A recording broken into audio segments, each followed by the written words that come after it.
Halo, perkenalkan nama saya Sri Lesta dengan NIM 4112301006. Halo semuanya, perkenalkan nama aku Raihana Nurul Yamiudi dengan NIM 4112301009. Halo, perkenalkan nama saya Ira Azali dengan NIM 4112301012.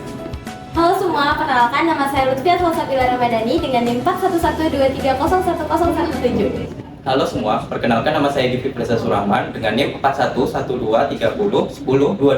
Halo semuanya, perkenalkan nama aku Najwa Indira dengan NIM 4112301029. Hai teman-teman, pernah nggak sih kepikiran gimana caranya perusahaan besar bisa yakin kalau bisnis yang mereka jalankan itu benar-benar layak dan menguntungkan?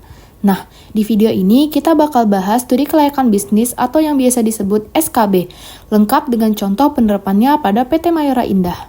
Studi kelayakan bisnis sendiri adalah analisis yang dilakukan untuk menilai apakah suatu usaha layak dijalankan, dikembangkan, atau diinvestasikan. Penilaian ini nggak cuma soal untung atau rugi, tapi juga melihat berbagai aspek penting supaya bisnis bisa berjalan stabil, aman, dan berkelanjutan. Biasanya, SKB mencakup beberapa aspek utama, seperti aspek pasar, aspek teknis dan teknologi, manajemen dan SDM, keuangan, hukum, serta aspek lingkungan dan sosial. Kalau semua aspek ini menunjukkan hasil yang baik, maka suatu bisnis bisa dikatakan layak secara keseluruhan. Masuk ke aspek pasar dan industri, dari sisi pasar dan industri, PT Mayora Indah Tbk merupakan salah satu pemimpin industri makanan dan minuman di Indonesia. Mayora memiliki merek-merek yang sangat kuat seperti Kopiko, Roma, Beng Beng, Torabika, dan Energen dengan jaringan distribusi yang luas, baik di pasar domestik maupun internasional. Selain itu, permintaan terhadap produk makanan dan minuman juga cenderung stabil dan terus meningkat, sehingga aspek pasar dinilai sangat mendukung keberlanjutan bisnis perusahaan. Sekarang masuk ke aspek teknis dan teknologi. Mayora memiliki kapasitas produksi yang besar, contohnya produk coki-coki dengan kapasitas sekitar 23.660 ton per tahun. Tingkat utilisasi produksi sudah di atas 70%. Artinya, proses produksi berjalan efisien. Namun, masih tersedia ruang untuk ekspansi. Perusahaan juga menggunakan teknologi modern seperti otomasi, AI, dan sistem quality control, serta melakukan investasi aset tetap dan captek secara konsisten untuk menjaga kelancaran operasional.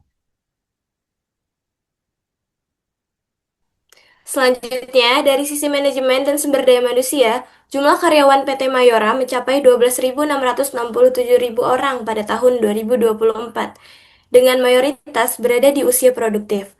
Produktivitas karyawan tergolong tinggi, tercermin dari revenue per employee sebesar 2,8 miliar, serta biaya tenaga kerja yang efisien. Selain itu, manajemen perusahaan telah berpengalaman puluhan tahun di industri FMCG, sehingga mampu mengelola perusahaan secara profesional dan berkelanjutan. Kemudian, dari aspek keuangan pada PT Mayora Indah menunjukkan kinerja yang solid, yaitu perusahaan memiliki tingkat profitabilitas yang baik dengan ROA sebesar 10% dan ROE sebesar 18%. Tingginya rasio ini menandakan bahwa perusahaan sangat efektif dalam memanfaatkan aset dan modal untuk menghasilkan keuntungan.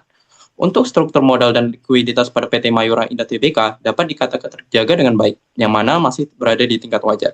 Sedangkan untuk titik impas atau BEP sendiri tercapai jauh di bawah total penjualan, sehingga resiko operasional perusahaan tergolong rendah. Dari sisi hukum, Mayora berbentuk perseroan terbatas terbuka dan telah terdaftar di Bursa Efek Indonesia. Seluruh perizinan dan aspek legalitas perusahaan telah lengkap, serta tidak terdapat sanksi, suspensi, maupun resiko delisting hingga tahun 2024. Hal ini menunjukkan bahwa perusahaan beroperasi sesuai dengan peraturan yang berlaku. Pada aspek lingkungan dan sosial, PT Mayora Indah Tbk menunjukkan komitmen yang kuat terhadap keberlanjutan. Perusahaan ketentuan pengolahan limbah B3 dan non-B3, meningkatkan efisiensi energi dan air, serta menggunakan energi terbarukan. Selain itu, program CSR perusahaan mencapai sekitar 51 miliar rupiah dengan 83% pemasok berasal dari UMKM lokal. Mayora juga memberikan kontribusi ekonomi yang signifikan melalui pembayaran pajak dan dividen. Berdasarkan seluruh aspek studi kelayakan bisnis yang telah dianalisis, dapat disimpulkan bahwa PT Mayora Indah layak secara bisnis, finansial, hukum, serta berkelanjutan. Itulah gambaran penerapan studi kelayakan bisnis dalam dunia nyata. Semoga penjelasan ini membantu teman-teman memahami SKB dengan lebih mudah. Terima kasih sudah menonton.